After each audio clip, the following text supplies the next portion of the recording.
Good evening. I'm John Yang. On the first day of his nearly week-long Asia trip, President Trump sought to shift attention from controversies at home to deals struck with allies in the region. In Kuala Lumpur, for a summit of Asian leaders, Mr. Trump took part in a ceremony to sign a series of agreements, an accord ending the brief war between Cambodia and Thailand, and economic deals with both of those nations and with Malaysia.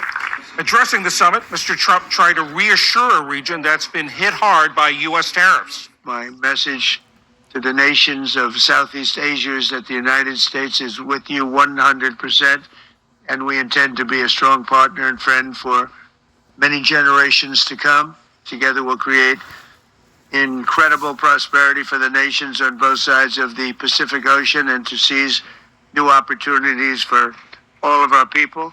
On NBC's Meet the Press, Treasury Secretary Scott Bessent said the administration is closing in on a trade deal with China. President Trump gave me a great deal of negotiating leverage with the threat of the 100% tariffs on November 1st, and I believe we've reached a very substantial framework that will avoid that and allow us to discuss many other things with the Chinese. U.S. and Chinese negotiators aim to have a final deal by Thursday when the president meets with Chinese leader Xi Jinping in South Korea. Jonathan Czin is from the Brookings Institution. He was China director on President Biden's National Security Council and a senior China analyst for the CIA. Mr. Czin, what do we know about this framework that the secretary was talking about? Is it likely to lead to something substantial, or is this going to lead to something just to have for the meeting on Thursday? I think it's more the latter. This is going to be something to have for the meeting for Thursday.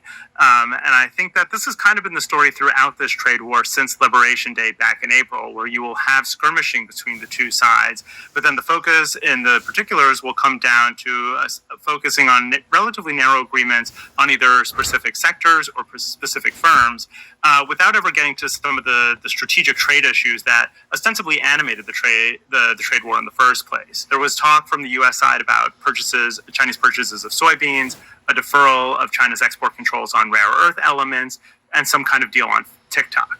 Both sides have discussed some kind of deal on fentanyl may be in play here, but the Chinese side has also mentioned additional possible aspects to this as well, such as U.S. levies on Chinese ships accessing ports. Besides trade, what are the other topics that are probably going to come up in this meeting?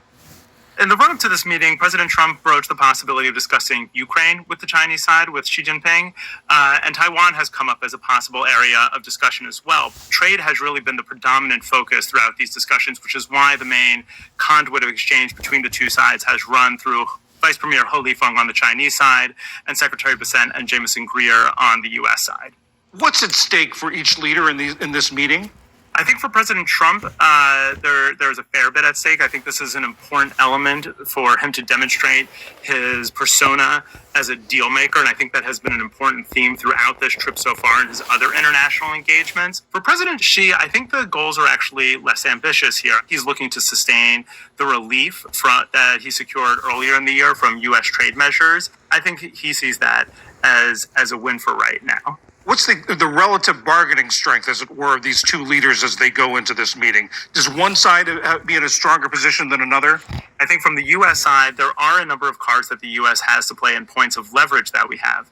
But I think from the Chinese perspective, what they are going to read into this, and I think what they've read into the trade war so far, is that the U.S. side doesn't necessarily have the appetite. Part of what's happened in the run-up to this meeting that's quite notable is that the Chinese side seems to have switched from playing defense for most of the year and largely reacting to U.S. policy moves to playing offense through these expansive export controls on rare earth elements, which China has a chokehold over.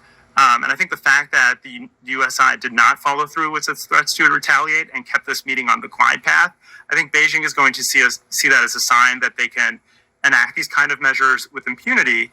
And if that's the case, I think we are in for another round of skirmishing, further bumpy rounds in the trade war in 2026.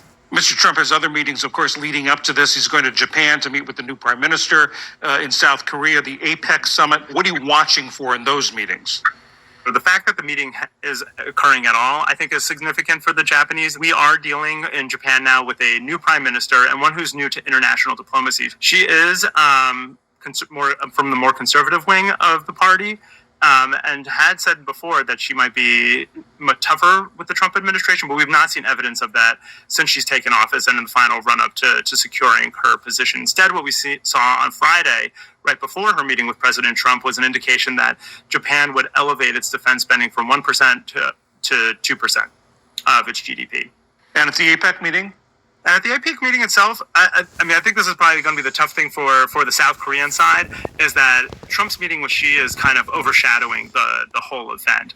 I think there are going to be some details that they're focused on. They have their own trade negotiations that they are looking to finalize with the Trump administration. And I think they're hoping to lock that up. I think one of the most nettlesome issues is what to do about this $350 billion investment fund that's been talked about as part of the negotiation.